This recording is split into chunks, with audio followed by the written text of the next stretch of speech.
కోసం మేము తీసుకొచ్చేసాం Sunday special non veg curry. దీనికోసం ముందుగా స్టవ్ ఆన్ చేసుకొని ప్యాన్ పెట్టి ఆయిల్ వేసుకుంటున్నాం. ఈ ఆయిల్ వేడైన తర్వాత కొంచెం చికెన్ కాబట్టి కొద్దిగా ఆయిల్ ఎక్కువ వేస్తున్నాం.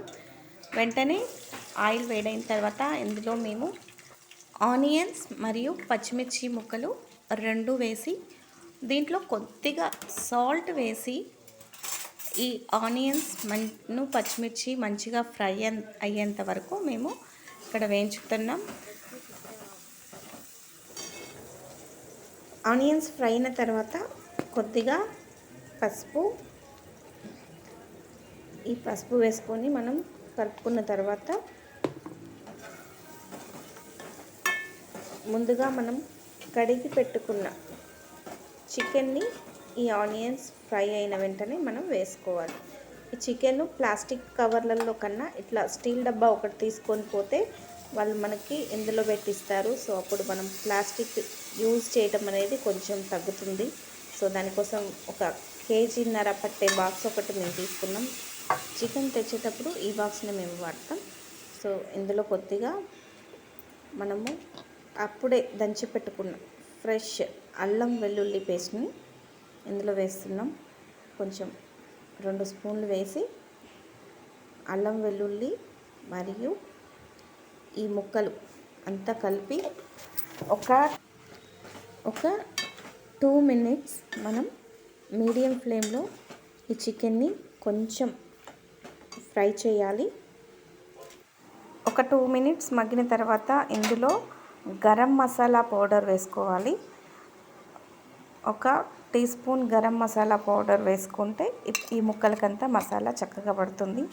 సో ఇప్పుడు గరం మసాలా వేసి కలిపి మళ్ళీ ఒక 2 మినిట్స్ మనం మూత పెట్టుకొని ఈ చికెన్ని కుక్ చేయాలి. ఈ చికెన్ కుక్ అవుతున్న టైంలోనే ఒక పెద్ద టమాటాని కొంచెం గ్రేవీ రావటం కోసం పులుపు కోసం కొంచెం కట్ చేసి వేసేస్తున్నాం.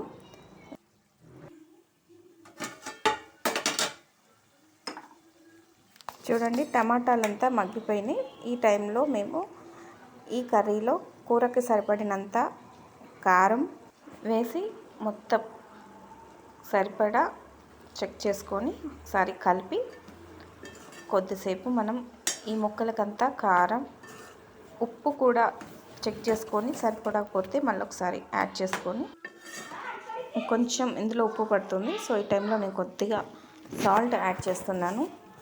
ఈ సాల్ట్ వేసిన తర్వాత కొద్దిసేపు మూత పెట్టిన కుక్ చేసిన తర్వాత మన కర్రీ ఆల్మోస్ట్ రెడీ అయిపోయింది.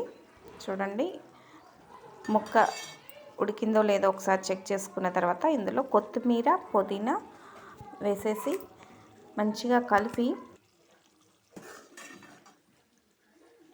చివరికి కొద్దిగా ధనియాల పొడి మరియు ఇందులోనే నేను కొంచెం కొబ్బరి మసాలా వాడుతున్నాను. ఇందులోనే ఇదే టైంలో నేను ఎండు కొబ్బరి మసాలా ఇది నేను చేసి పెట్టుకున్నది ఇందులో వేసి ఒక 1 మినిట్ ఉంచేసి మనం కూర దించేసుకుంటే మన కర్రీ రెడీ అయిపోయింది. చూడండి అయిపోయింది. ఇంకా చివరికి కొత్తిమీర వేసేసాం. కర్రీ అంతా రెడీ అయిపోయింది.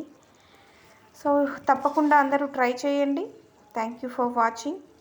ఈ వీడియో మీకు నచ్చినట్లయితే లైక్ చేయండి, షేర్ చేయండి, సబ్స్క్రైబ్ చేయండి, పక్కనే ఉన్న బెల్ ఐకాన్ క్లిక్ చేయండి.